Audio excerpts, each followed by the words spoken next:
So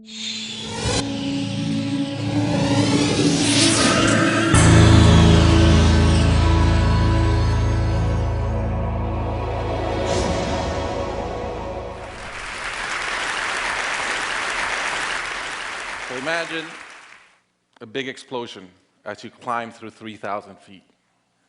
Imagine a plane full of smoke. Imagine an engine going clack, clack, clack, clack, clack, clack, clack. Sounds scary. Well, I had a unique seat that day. I was sitting in 1D. I was the only one who could talk to the flight attendants. So I looked at them right away, and they said, no problem. We probably hit some birds. The pilot had already turned the plane around, and we weren't that far.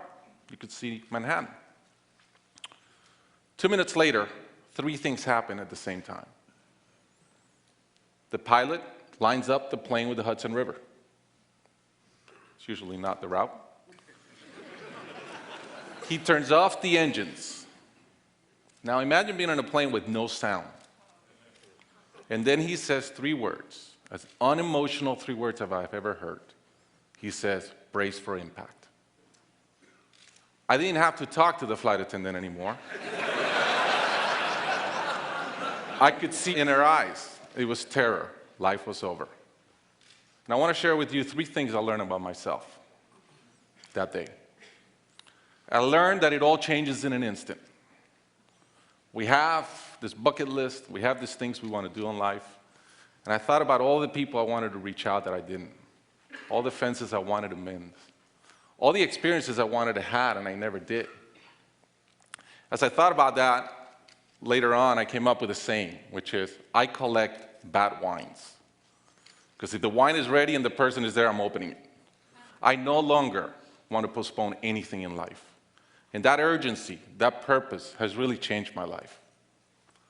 The second thing I learned that day, and this is as we clear the George Washington Bridge, which was by not a lot, I thought about, wow, I really feel one real regret. I've lived a good life. In my own humanity and mistakes, I've tried to get better at everything I've tried. But in my humanity, I also allow my ego to get in. And I regretted the time I wasted in things that did not matter with people that matter. And I thought about my relationship with my wife, with my friends, with people. And after, as I reflected on that, I decided to eliminate negative energy from my life. It's not perfect. It's a lot better. I've not had a fight with my wife in 2 years. It feels great. I'm no longer trying to be right. I choose to be happy. The third thing I learned, and this is as your mental clock starts going 15, 14, 13, you can see the water coming. I'm saying, please blow up. Right? I don't want this thing to break in 20 pieces like you've seen in those documentaries. And as we're coming down, I had a sense of, wow, dying is not scary. It's almost like we've been preparing for it our whole lives. But it was very sad. I didn't want to go. I love my life. And that sadness really framed in one thought, which is, I only wish for one thing. I only wish I could see my kids grow up. About a month later, I was in a performance by my daughter, first grader, not much artistic talent, yet. And I'm bawling, I'm crying like a little kid. And it made all the sense in the world to me.